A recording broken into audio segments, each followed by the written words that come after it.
Go. Hey guys, it's RJ of the Yu-Gi-Oh! Underground again, and Alec and I still aren't too happy with the format, but we've decided to still have fun with Yu-Gi-Oh! By playing some older stuff, some of our favorites. And as many of you subscribers for a little while may know, my favorites are scraps. So this will be a deck profile on most definitely not meta-viable builds, but I think it's like about as good as the deck itself can get. And it'll work when you're just playing friendly and fun duels, and that's what I like. So, it starts out with the classic Scrap Core, 3 Scrap Chimera, your 1 card Scrap Dragon in rank 4, 3 Scrap Beast, your tuner, and Scrap Chimera's target. And then, as excited as I am about Tengu's Tengu's freedom from the limited and forbidden list, I feel like as of now the better engine is hands. 3 fire hand and 3 ice hand. They float, do everything that you need them to do, and stay on board.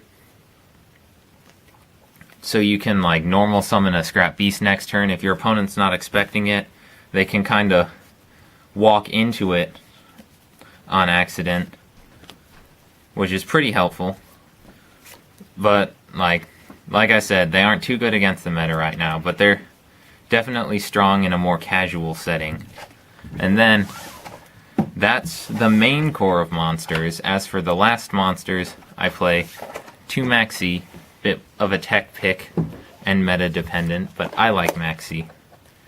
Then as for spells, I play 2 Scrapyard, my standard ratio. It's what gets to Scrap Beast when you need it, because when you have Scrap Beast, you can use one of the 3 Scrap Storm that I play to send Chimera to the grave, destroy Beast, draw a card, and use Beast's effect to add back Chimera, setting you off with a live Chimera, which is pretty darn good. This has been the ratio that I've tried and tested for a long time, and I think it's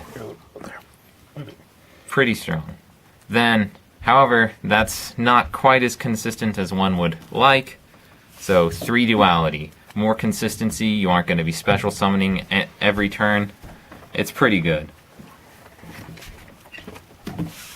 Then, other spells, I just play 3 MST, because MST is pretty good. And then 3 single power spells. Soul Charge, Snatch Steal, assuming that you're playing on the next upcoming January ban list. I'd play a Mind Control if you're playing right away and Snatch Steal's not back yet.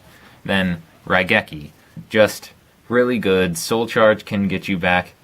Hands, you go through monsters pretty fast because of the hands, and if you've made a synchro like Scrap Dragon with Chimera, you can Soul Charge back those material, make another. Pretty strong. Then onto the traps, a very integral part of the deck because of their interactions with Scrap Dragon. 3 Fiendish Chain. You can negate an effect and protect your Scrap Dragon, then it stays face up on the field and you can use it as fodder for Scrap Dragon's pop effect. Really strong.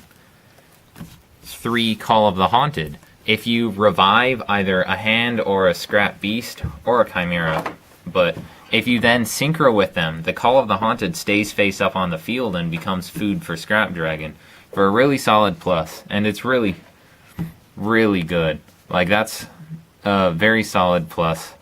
It's just a little sad that that's only viable in friendly and for fun games as of now.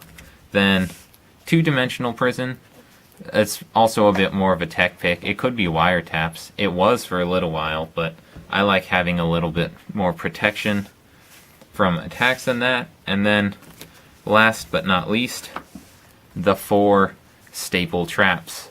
Well, not really staples, but they're the one of traps. Compulsory, Torrential, Bottomless, and Solemn Warning. Then, shit. My extra deck's somewhere over here. Is that what I set next to you? Is that it? Oh. I thought you noticed we put it there. Sorry. Nope. Sorry for my disorganization, but as for the extra deck, I play 3 lovely first edition ultimate rare scrap dragons, just because it floats when you're playing scrap monsters. It combos with a lot of the cards. It's a great top-notch synchro. Great stuff, and it's very shiny. Or at least my copies are. But then 2 other generic level 8s. Stardust Spark protects itself. Sometimes you need that if you have a beast in a hand. Crimson Blader. Sometimes it's like you have to have something to shut down matchups like Plant Synchro.